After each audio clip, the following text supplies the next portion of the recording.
Maintenant le PASTEF, il y a les libéraux, il y a tout, la coalition Diomaye, il y a tout le monde.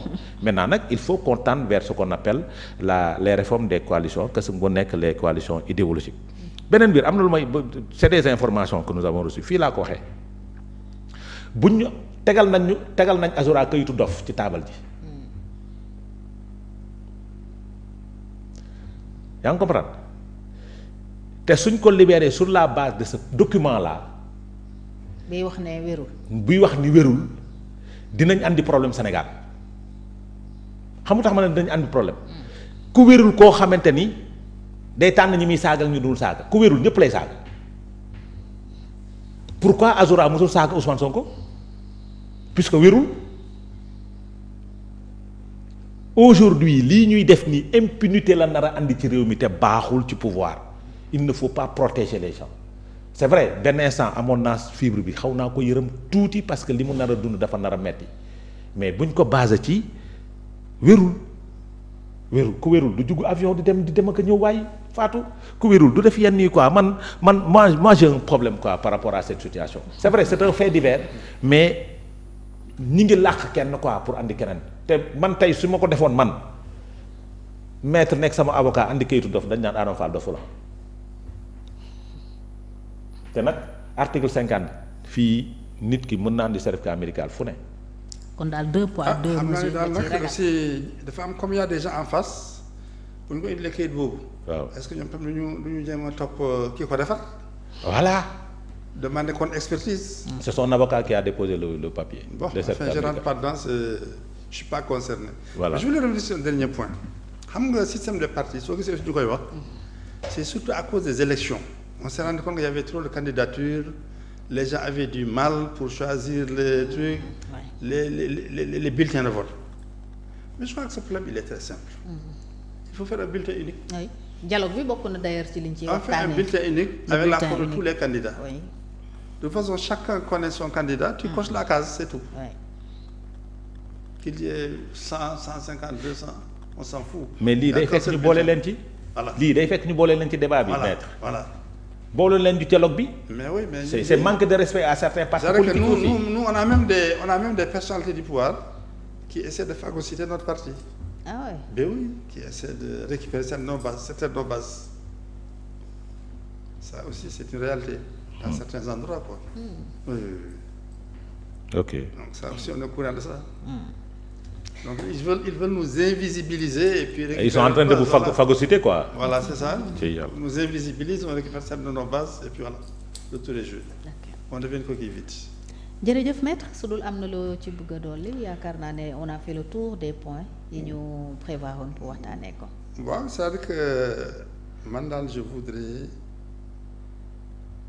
souhaiter que Sénégal image bi mu am dans le monde ñu continuer di ko mériter di ko dawal C'est important.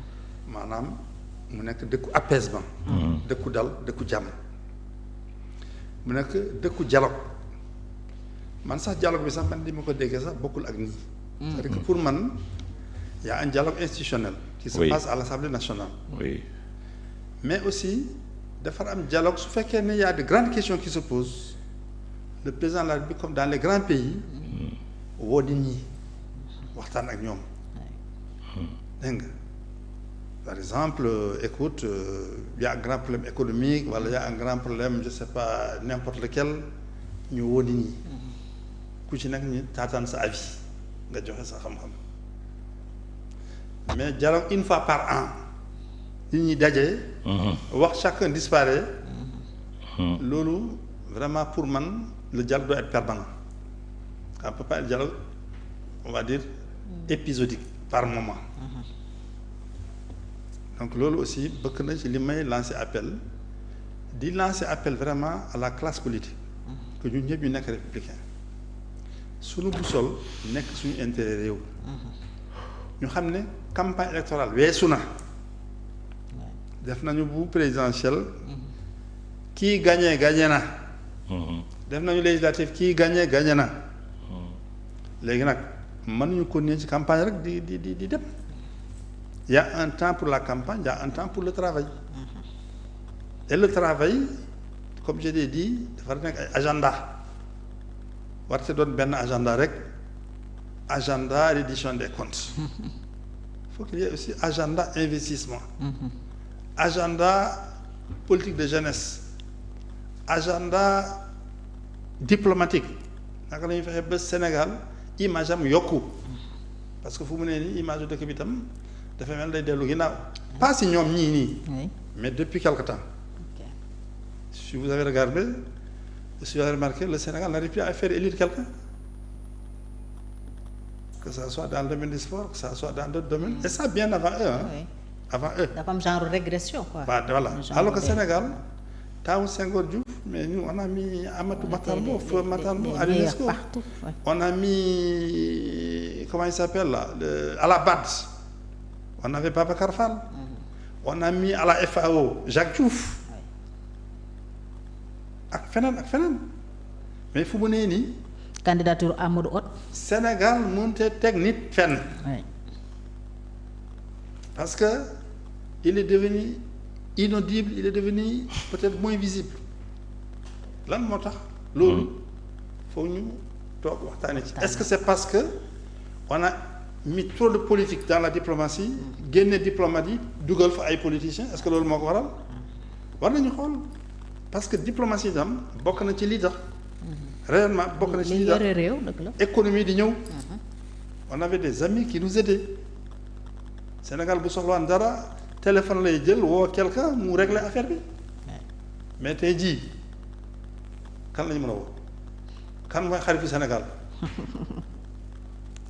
hein donc ça aussi c'est des questions importantes yu ñu war a waxtaan yu ñu war a jox priorité ak développement bi durable bi ma wax nii léegi nii yooyu war nañ ci jox priorité xool non il faut que le pays là aussi ñu bàyyi les détails xam nga vraiment xam ne aussi Sénégal bu baax yi ñun ñëpp la baaxal bu bon ñun ñëpp la bonal effectivement vraiment on ne peut pas être là su nous voir en ennemi di xeex rek di jëmale xam nga fan faut que ça s'arrête responsabilité nag ñiy jiite ñoom la parce que ñoom ñoo war a imprimer benn direction au pays bu ñu ko defee nit ñi topp ji voilà loolu bëggoon lancer appel quoi. jërëjëf maître ci message bu am solo boobu la ñuy jeexalee Adama amoo loo ci bëgg a yokk. non l'essentiel est dit. dire que c'est un plaisir quand même. Oui. C'est un plaisir c'est un réel plaisir de l'avoir et de l'écouter. jërëjëf